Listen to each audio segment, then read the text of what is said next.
In the working-class neighborhoods of Rosario, Argentina, locals noticed a child executing maneuvers with a soccer ball that defied normal physics with impossible precision.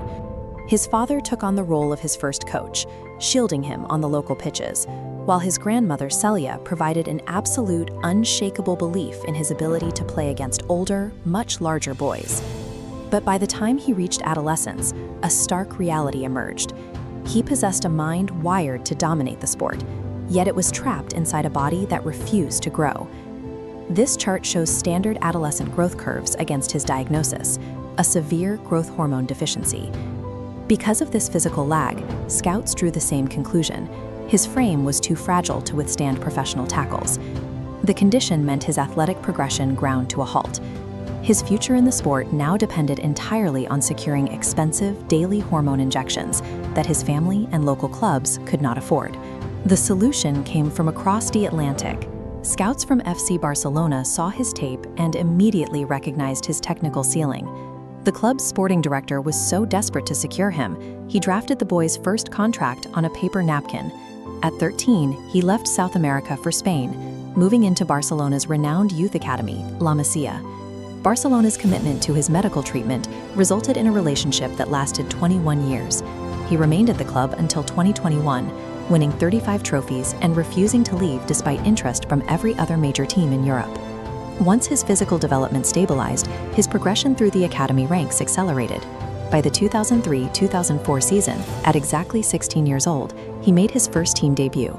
Under the management of Frank Rijkaard, he secured a regular spot in the starting lineup, helping the club capture the Champions League and domestic league titles in the 2005-2006 campaign. Because his final height maxed out at just 5'7", his low center of gravity allowed him to change direction faster than taller defenders. The physical limitation that nearly ended his career became his primary tactical advantage. As managers adjusted their systems to feature him, he was deployed in the false nine position. By dropping deep into the midfield rather than standing near the goal, he pulled opposing defenders out of their structures, leaving massive gaps to exploit. This chart shows the single-year scoring benchmark. In 2012, operating in this fluid role, he shattered Gerd Muller's 1972 record of 85 goals, finding the back of the net 91 times in a single calendar year. Week after week, he dismantled top-tier European defenses on the grass of the Camp Nou, bringing the club 35 total trophies during his tenure. He normalized an extreme level of consistency. By performing with high efficiency for his club year after year, he set a standard of perfection that would heavily dictate how the rest of his career was judged. At the same time, another forward was matching this consistency.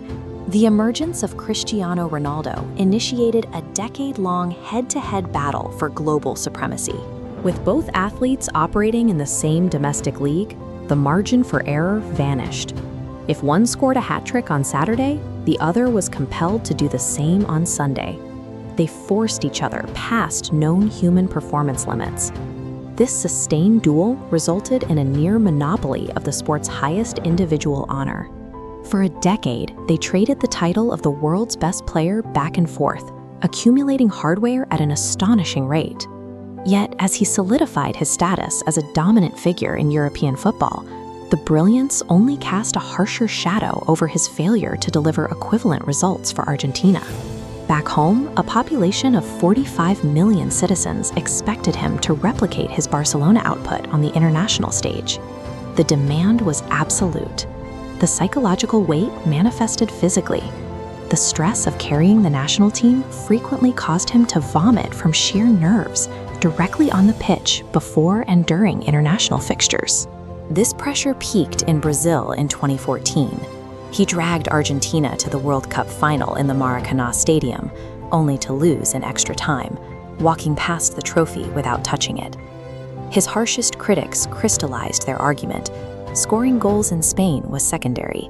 Unless he could win a World Cup for Argentina, he could not lay claim to the title of greatest of all time. In 2021, Argentina defeated Brazil to win the Copa America, securing their first major international trophy in 28 years. When the final whistle blew, he didn't celebrate, he collapsed.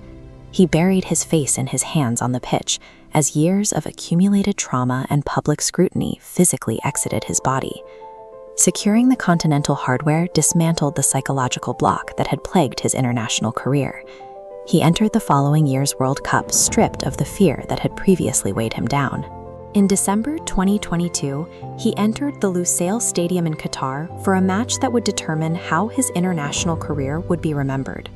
The final became a grueling, chaotic exchange of goals against France, ultimately requiring a penalty shootout to decide the victor. Argentina secured the final penalty, and he finally held the FIFA World Cup trophy. By adding this exact piece of hardware to his resume, he systematically dismantled the last viable argument against him. The debate over his historical standing was effectively closed.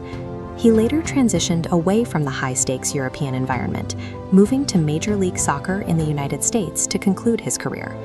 This graphic shows the statistical finality of his career.